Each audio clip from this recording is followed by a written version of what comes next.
내가 화를 내는 이 마음, 내가 왜 화를 내는가, 그 마음의 근원을 찾는 명상, 수행하고는 어떻게 다른 겁니까? 보통은 사람들이 화를 참아라 하는구나, 삭히라 하는구나, 이렇게 받아들이고. 그러니까 화가 다른 사람이 내게 욕을 했다고 해서 이제 보통 욕을 먹으면 화가 나는 게 기정사실처럼 생각을 하는데 상대방의 말이라는 거는 형체가 없는 거예요. 네. 형체가 없어서 그것도 따지고 보면 그림자라요. 그러니까 이제 누가 나를 사랑한다는 말, 따뜻한 말, 이런 말에는 마음이 편안해지고, 네. 누가 나를 욕을 했다면 화가 나는 거 있잖아요. 네. 그런데 이제 그 생각을 바꿔야 된다고. 어떻게 바꾸느냐. 누가 나를 칭찬하고, 이렇게 했을 때 기분이 좋아지는 것처럼, 내게 욕을 한다고 해도 그 사람이 나하고 어떤 인연이 있기 때문에 욕을 하는데, 과거에 내가 그 사람에게 욕을 했다거나 못할 짓을 했기 때문에 그 사람이 나한테 욕을 하는 게 아닌가, 이렇게 생각도 해봐야 돼요. 그래서 그 사람이 나한테 욕을 하는 거는 나하고 믿음이 있기 때문에, 또 내가 얼마든지 받아줄 수 있기 때문에 내 얘기를 했을 것이다, 이렇게 좋게 생각을 가는 게 좋다. 생각의 전환이 있는 게. 그 생각을 좋게 하고, 그래도 나하고 인연이 있기 때문에 내 얘기를 하고 또 내 욕을 했지만은 받아들이는 쪽에서 이렇게 잘 받아들여주면은 그 나에게 상처를 줄 수가 없잖아요. 우리가 보면은 부처님이 어떤 비유를 말씀하셨느냐면, 우리가 그 글씨를 그 바닷가 모래 위에 글씨를 쓴 게 있고, 또 바위에 글씨를 새긴 게 있고, 또 물 위에 쓴 글씨가 있는데, 물 위에 쓴 글은 쓰자마자 사라지는 거라. 그런데 모래 위에 쓴 글씨는 파도가 몇 번 왔다 갔다 하면 그 일정한 시간이 흘러서 파도가 몇 번 툭툭 지나가면 그냥 텅 빈 백사장으로 변하잖아요. 그 대신 바위에 쓴 글씨는 뭐 10년, 20년, 몇백 년도 가잖아요. 그렇죠. 그러니까 다른 사람이 나에게 욕을 한 것을 가슴속 깊이 새겨놓고 거기 그 남이 욕한 그 말 때문에 마음을 괴로워하는 사람이 있어요. 그런데 물 위에 쓴 글씨는 쓰자마자 사라지잖아요. 그래서 우리가 부처님 말씀을 배우고 또 수행하는 우리 불자님들은 마치 물 위에 쓴 글씨처럼 듣는 즉시 비워버릴 줄 알아야 된다. 그래서 마음을 비우는 거는 마음 자체가 모양이 있는 게 아니라 형체가 없는 것이다. 마치 비교하면은 이렇게 텅 빈 허공과 같은 것이다. 텅 빈 허공과 같은데, 허공에 먹구름도 일어나고 새털구름도 일어나고 온갖 목화구름도 일어나고, 그 구름이 일어났을 때는 뭐 먹구름이 일어날 때는 태양도 보이지 않지만 어디선가 바람이 불어서 구름을 흩어버리면은 파란 하늘이 나타나고 밝은 태양이 보이는 것처럼, 우리 마음속에 온갖 그 욕망, 욕심, 남한테 들은 욕으로 채워놓으면 마치 구름 낀 하늘과 마찬가지다. 그래서 마음을 돌이켜서 밝은 마음을 가지면은 마치 떠오르는 태양이 떠오른 것처럼 그 마음 가운데는 근심 걱정이 사라지는 것이다. 그래서 우리 형체 없는 이 허공에 뭐 칠을 할 수가 없잖아요. 뭐 검은 칠도 할 수 없고 빨간 칠도 할 수 없는데, 우리 마음도 마치 텅 빈 허공처럼 형체가 없는 것이기 때문에 그 어디에도 때가 묻거나 그 물이 드는 게 아닌데 생각이 들었다고 착각을 하는 것이다. 그래서 우리 마음속에 아직도 미워하는 마음, 시기하는 마음, 그 사람이 나를 욕을 했다는 마음, 이런 그 생각은 내가 마음속에 잘못된 틀을 만들어서 틀에 집착하는 것이지, 마음은 그 어딘가에도 때가 묻은 데가 없어요. 그러니까 한번 지금 가만히 우리 불자님들 내 마음속에 그런 미움과 원망, 시기, 질투의 때가 남아있나를 살펴보라고. 아무것도 없는 텅 빈 파란 하늘과 같은 거라요, 우리 마음은. 그래서 언제든지 미워하는 마음, 시기하는 마음, 화나는 마음이 일어날 때 거울 앞에 서서 얼굴을 밝게 만드는 것처럼 우리 마음도 이렇게 밝게 만들다 보면 언젠가는 우리도 부처님 마음처럼 자비스러운 마음으로 돌아가고, 마음이 자비스럽게 되면은 이해하는 폭이 커지고, 미움보다는 사랑하는 마음, 또 냉정하고 차가운 마음보다는 따뜻하고 사랑하는 마음이 많이 일어남으로써 가정의 평화가 일어나고, 또 우리가 함께 살아가는 사회도 맑고 아름다워질 수밖에 없다는 그런 생각이 듭니다. 근데 또 그런 이야기들도 사람들은 또 많이 합니다. 이렇게 이제 남 욕하고 이렇게 이제 좀 나쁘게 구는 사람을 이렇게 믿고 뭐 그렇다기보다는 그런 사람들을 응징하고 바로 세워야 또 그 사람 두 번 다시 그런 나쁜 짓을 하지 않고, 그게 오히려 자비다라고 해서 이런 또 이 응징하고 또 대갚아 주는 것을 정당화하고 하는, 보통 많은 사람들이 그렇게 생각하고 있는데 그거는 왜 잘못된 겁니까? 부처님께서는 어떤 말씀하셨냐면, 네. 똑같이 수행하는 비구 중에도 그 악성 비구가 있다. 네. 그러니까 이제 함부로 욕하고, 네. 남을 함부로 대하고, 또 요즘 같으면 화를 내고, 네. 짜증을 내고, 빌런이라고 그래요. 이런 비구를 만났을 때 묵빈대처하라. 그러니까 묵묵히 보아도 거기 말에 너무 이끌리거나 하지 않고, 그냥 옆에 있어도 그냥 모르는 척하고 편안하게 자기 수행 정진을 하면 되는 것이다. 너무 마음속에 의식을 두지 말아라. 그러니까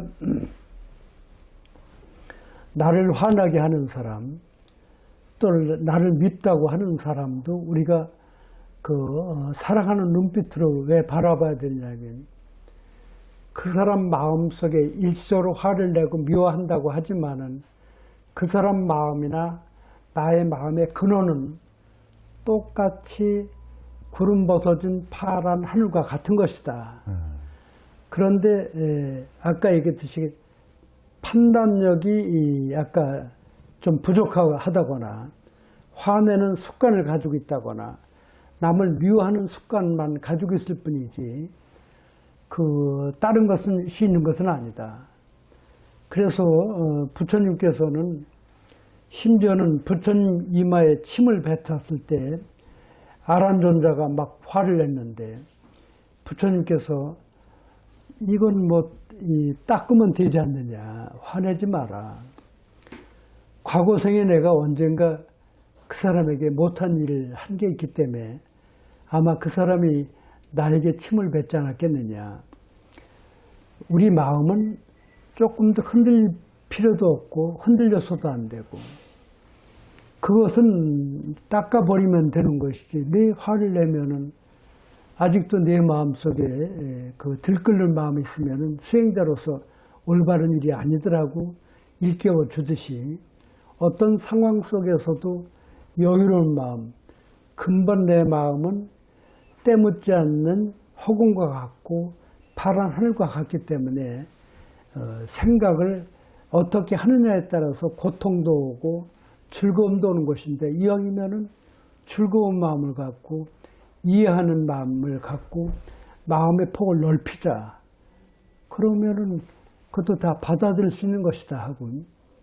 그 말씀하신 게 이렇게 하루아침에 쉽게 되지는 않을 거 아닙니까? 계속 그래서 명상 수행을 해야 하는. 그러기 때문에 하루아침에 안 되니까 우리가 선명상을 통해서 하루에 뭐 한 번만이라도 보는 사람과 하루에 3번 보는 사람과 틈틈이 보는 사람과 수행자는 틈틈이 마음을 보아서 마음이 바깥 경계에 빼앗기거나 이끌려서 헐떡거리지 않게 해야 된다. 그래야지, 그래서 고요한 마음에 머물고 그 어떤 것에도 이끌리고 속지 않아야 된다. 눈을 통해서 산도 보고 나무도 보고 꽃도 보고 지저귀는 새들의 소리도 듣고 흘러가는 물소리를 들을 때는 싸우는 사람이 없잖아요. 네. 그런데 누가 나한테 욕을 하면 화가 나고 짜증이 나는 건 내 마음속에 분별하는 마음, 시비하는 마음이 자리를 잡고 있어서 그 한마디로 말하면 욕을 하면 나쁜 거야. 욕을 먹으면 가만히 있으면 안 돼. 나도 대꾸를 해야지. 이런 자기 마음속에 생각의 틀을 만들어서 그걸 고정관념화 시켜놨기 때문에 누가 욕을 하면 화부터 나는 거예요. 심지어는 이제 뭐 옛날 시골에서 그 이웃 마을에 놀러 가면은 그 마을에서 제일 먼저 지저대는 게 개들이 지저대는 거래요. 네. 보니까 우리 마을 사람이 아니라 의지 마을 사람이 왔으니까 이 개는 경계를 해서 마을 사람들한테 알려주는 거라. 우리 마을에 없던 사람이 왔으니까 이 사람이 무슨 말을 할지 모르니까 그 무슨 짓을 할지 모르니까 경계하라고 지저대는데, 그리고 개는 낯선 사람이 오면 짖는 게 기정사실이잖아요. 네. 그런데 사람의 가치관으로 야 이놈아 왜 짖니? 하고 막 개한테 돌멩이를 던지고 그러는 사람이 있잖아요. 그렇죠? 아, 그렇죠. 그런데 똑같은 사람인데 개가 짖는구나. 그러고 편안하게 길을 가잖아요. 그렇죠? 똑같이 개는 한 개가 똑같이 짖어도 어떤 사람은 편안하게 지나가고 어떤 사람은 돌멩이로 개를 때리고 가는 사람이 있고, 그 마음의 가치관이 잘못되어 있어서 그런 것이다. 이해하는 폭이 좁아서 그렇다. 작은 일에 화를 낸다는 것은 상대방에게 받아들이고 이해하고 우리 마음에 수용하는 마음이 부족해서 일어나는 것이다. 항상 이렇게 생각하고 내가 또 이렇게 짜증을 냈네. 말 한마디 내가 왜 이렇게 화를 낼까? 내가 아직도 이렇게 마음속에 업장이 두텁구나. 빨리 이걸 착한 마음으로, 따뜻한 마음으로, 웃는 마음으로 바꿔야 되겠다. 그래서 우선 금방 안 가라앉으면 거울을 바라보면서 거울은 속이질 않잖아요. 그렇죠. 거울만 속이는 게 아니라 우리 마음도 속이는 바가 없잖아요. 이거 화내니까 얼굴만 험악해지고 그러니까 안 내 되겠구나. 그래서 요즘에 뭐 집집마다 거울이 몇 개씩 되잖아요. 핸드폰도 이렇게 새까맣게 보이니까. 화가 나고 짜증이 날 때 먼저 거울 앞에서. 그거 좋은 방법이네요. 네. 그래서 편안한 얼굴로, 네. 또 따뜻한 얼굴로, 사랑스러운 얼굴로 바꿨을 때, 뭐 부부간에도 아주 금슬이 좋은 부부가 되고, 신랑하고 신부가 마찬가지잖아요. 아이들도 그걸 본받아야 되고, 이렇게 하는 게 부처님의 가르침, 자비심을 생활 속에 실천하는 것이다. 집안에서도 얼마든지 돌을 닦을 수가 있잖아요. 계속 훈련을 해야 되는 거네요. 그래서 부처님 마음으로 돌아갈 때 우리는 최고의 행복에 이를 수가 있는 것이다. 선생님, 사람마다 이렇게 어떤 사람은 돈에 대해서 집착하고 거기에 화를 내는 사람이 있는가 하면 어떤 사람은 또 사랑이나 이런 데도 집착하는 사람이 있고 명예에 집착하는 사람, 그렇게 화내거나 질투하거나 이런 각각의 마음의 영역이랄까 이렇게 다른 이유는 업 때문에 그런 겁니까? 왜 그런 겁니까? 그러니까 누구나 근본 마음은 파란 하늘과 같고 텔레비전에 브라운관이 진공 상태로 되어 있는 거라. 네. 그 텅 비어 있기 때문에 그림자가 나타나고 물체가 나타나는 거라. 이 허공이 텅 비어 있기 때문에 우리 모습이 나타나듯이 그런데 이제 우리 마음이 텅 비어 있기 때문에 온갖 생각의 그림자를 그려놓을 수가 있는 거예요. 네. 그래서 뭐 우리 화엄경에 보면 마음은 마치 그림을 그리는 화가와 같아서 새벽부터 저녁까지 온갖 그림을 그리고 지워버리고 하잖아요. 네. 이 그림은 형체가 없는 그림자에 불과한 것이다. 생각은. 그러니까 뭐 미운 생각을 하든 좋은 생각을 하든 생각은 자연이지만 내가 일으킨 생각에 끌려다니고 괴로움을 받지 않아야 되지 않느냐. 그래서 화가 나고 짜증이 났을 때 아 이것도 내 그림자가 뜨는데 화내는 게 많이 그림자가 뜨면 아직 나는 화내는 업이 많다고 봐야 되잖아요. 그래서 부처님처럼 자비스러운 생각으로 또 내 본래 마음은 텅 빈 허공과 같기 때문에 어딘가에 묻어있는 게 아니기 때문에 내가 틀을 만들고 내 틀에서 벗어나면 짜증이 나고 화를 내니까 이 틀을 부숴버려야 돼요? 벗어버려야 돼요? 고정관념의 틀을 벗고 자유인이 되어야 된다는 것입니다. 그래서 우리 틀이라고 말하면 하늘을 날아다니는 새를 잡아서 어떤 틀 속에 가둬놓으면 보통 새는 답답해서 하루를 못 살고 죽게 되는 거라요. 틀이라는 게 나를 가둬놓는 거나 마찬가지입니다. 우리 생각의 틀을 한정화시키고 고정화시켜서 그건 나쁜 거야. 그건 잘못된 거야. 욕하는 건 너무너무 나쁜 거야. 이런 틀을 딱 만들어 놓은 거는 마치 새장 속에 가둬놓은 그런 틀과 마찬가지고 얼마나 답답하면 새가 새장 속에 죽겠어요. 그런데 새장문을 열어놓으면 새는 자유스럽게 창공을 날아가잖아요. 우리 고정된 관념의 틀, 생각의 틀을 스스로 부숴버려서 그 창공을 나는 새처럼 자연스럽게 인생을 살아가려고 부처님께서는 그 고정관념의 틀을 부숴주기 위해서 45년 동안 진리를 설하신 것이기 때문에 쉽게 말하면 내가 만든 내 틀을 스스로 부숴서 자유인이 될 때 우리도 부처님 마음으로 돌아가는 것이다. 그게 공부하는 것 중에서 가장 빨리 부처님 마음으로 다가서는 것이니까 하루에도 몇 번씩 또 하루에도 틈틈이 화가 날 때마다 내가 나를 바라보면서 고요한 부처님 마음으로 돌아가는 것. 그건 일상생활 속에서 도를 닦는 것이니까 항상 염불하는 것만 도를 닦는 게 아니라 내가 나를 보고 잘못된 생각과 잘못된 행동을 바르게 고쳐갈 때 우리가 부처님 마음으로 열린 마음으로 인생을 살 수가 있는 것이다 라고 말씀을 드립니다. 그게 나를 찾아간다는 게 곧 깨달음이라고 그렇게 표현해도 같은 겁니까? 다른 겁니까? 그러니까 부처님께서 깨달음을 얻어서 자유인이 된 거라. 네. 그 온갖 말의 틀, 생각의 틀, 속박의 틀에 묶여서 또 도를 닦는 도의 틀에도 묶일 수 있잖아요. 네. 그런 관념의 틀에 묶였는데 어느 날 보니까 나를 묶어놓은 건 아무도 없었던 거라. 나 자신이 나를 묶어 놓았다는 걸 깨닫게 되는 거라. 네.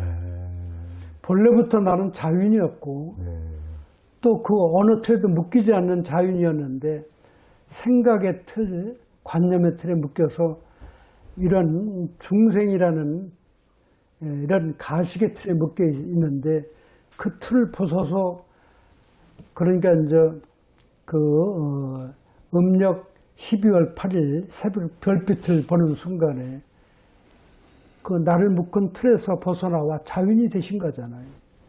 똑같은 시다르타 태자가 석가모니 부처님으로 이름을 바꿔서 그 우주의 자유인, 그 어떤 것에서 속박되지 않는 분, 온갖 시비 속에서도 자유로운 분, 온갖 욕망과 욕설, 온갖 경계에 때묻지 않는 분, 그래서 자윤이 되었기 때문에 우리 모두는 그 부처님의 가르침을 열심히 배우고 오늘 말씀드린 그 생각의 틀에서 벗어나 자윤이 되라고 말씀하신 것은 부처님이 깨달은 것과 우리 불자가 깨달은 것이 다를 바가 없다. 아, 네. 그래서 우리는 알고는 있지만 그렇게 자윤이 못된 것은 큰 깨달음을 성취하지 못하기 때문에 그런 것이다. 네. 그러니까 오늘 제가 우리 불자님들한테 말씀드린 것, 이 모두가 이 말씀을 듣고 그렇구나. 내가 고정된 틀을 만들고 그 한정된 틀에 갇혀서 이렇게 힘들게 살았구나. 그렇게 해서 스스로 부수고 자윤이 되고 새장 속에서 나온 새가 뭐 꺼리낌 없이 하늘을 날아가는데 거기도 뭐 구할 것도 없고 버릴 것도 없고 벗어나야 애를 쓸 필요가 없잖아요. 이제 자윤이 됐는데. 그래서 우리가 새장 속에 나온 새가 자연스럽게 창공을 날듯이 나라는 고정된 관념, 옳으니 그르니 하는 고정된 관념, 물질을 만들고 물질에 이끌려 다녀서 포로가 된 마음, 미움과 원망이라는 틀, 부자와 가난한 것 전부 내 스스로 만든 고정관념의 틀인데 다 부숴서 자윤이 돼야 된다. 뭐 부자도 하루에 3끼 먹고 가난해도 3끼 먹고 뭐 꼭 큰 차를 타고 다니는 것만 행복한 게 아니라 요즘에 저는 뭐 여여선언 갈 때 웬만하면은 그 지하철 타고 걸막 하나 메고 이렇게 지하철 타고 여여선언 법회도 가고 그러면은 시간도 단축되고 또 올라가는데 계단 있으니까 걸으니까 다리 운동도 되고 그래서 그냥 무슨 뭐 좋은 차를 타고 다닐 때 행복한 게 아니라 요즘 뭐 러시아워 때 또 요즘 평상시에도 차가 막히나요? 맞습니다. 그래서 그냥 지금 우리가 지금 머물고 행하는 이대로 행복이다. 또 거기에 우리는 부처님을 알고 있으니까 더 행복하고 네. 우리도 부처님처럼이라는 공부를 하니까 우리 불자는 뭐 이 세상에서 그 어느보다도 행복하지 않나 생각이 되고 그래서 이제 제가 이제 백담사 무문관에서 그 쓴 책이 하나 있는데 그 안에 쓴 책이 머무는 그 자리에서 행복을 이라는 책을 쓰게 됐습니다. 왜 그 책을 썼느냐 하면은 백담사 무문관 해봐야 뭐 2~3평 정도 이런 남집한 방에 3개월 동안 바깥에서 자물쇠를 잠궈서 못 나가게 하고 그 창에는 쇠창살을 이렇게 해가지고 막아놓고 창문을 열면 바람은 들어와서 바깥을 조금 창살살을 내다보는데 처음에 딱 갇혔을 때는 조금 답답한 마음을 좀 느꼈는데 뭐 2~3일 지나가니까 바깥이나 아니나 똑같은 공간이라 내가 이렇게 갇혀 있다는 이 생각을 부숴버리니까 안에 있어도 편안한 거야, 안 한가요? 누가 나한테 와서 뭐 말 거는 사람도 없고 오직 나의 시간을 가질 수 있고 창문을 열면 가끔 산돼지들이 몇 마리 내려와서 그 무문관 그 마당에서 뛰어놀고 거기는 또 뭐 망초떼가 올라와서 망초가 막 키가 크니까 막 허리까지 올라올 정도로 큰 망초떼에 망초는 뭐 꽃이 피고 지고 피고 지고 계속 그 여름날 가을까지 꽃이 피는데 그 안에서 바라보는 망초꽃도 그렇게 아름다울 수가 없고 요즘 뭐 산돼지 내려왔다면 막 난리가 나지만 거기서 뛰어노는 산돼지도 얼마나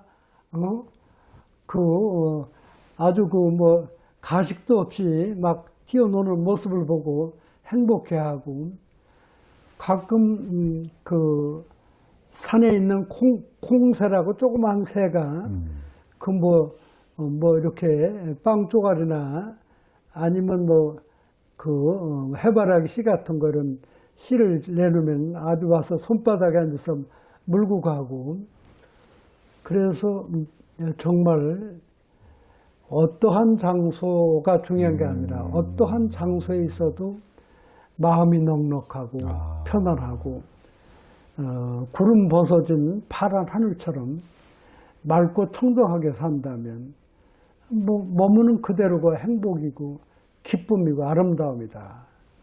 그래서 비록 우리가 작은 집에 머물러 산다 하더라도 보람을 갖고 어디 장소가 중요한 게 아니라 머무는 그대로 행복한 마음을 갖는다면 우리 불자님들은 머무는 곳마다 그 안락국토가 된다고 생각이 되고 온갖 세상을 바라보면 뭐 좋은 건 나쁜 건 있지만 거기에 마음 뺏기지 말고 아름답게 바라보고 산에 와서 나무를 보고 피어나는 꽃들을 보고 흘러가는 물을 보고 뛰어노는 다람쥐를 볼 때 전혀 화내지 않는 것처럼 온갖 것을 순수한 마음으로 바라봤기 때문에 화가 나지 않는 것이기 때문에 우리 마음만 순수하고 소박하게 돌아가면 그 어떤 걸 봐도 행복할 수밖에 없다. 그래서 가정이면 가정에서 행복하고 직장이면 직장에서 행복하고 시장을 걸리면 시장에서 행복해야 되고 머무는 곳마다 행복하다면 그보다 그 아름다운 삶이 어디 있을까. 그래서 우리가 부처님 마음으로 돌아가야 된다는 마음을 말씀을 드리는 겁니다. 네.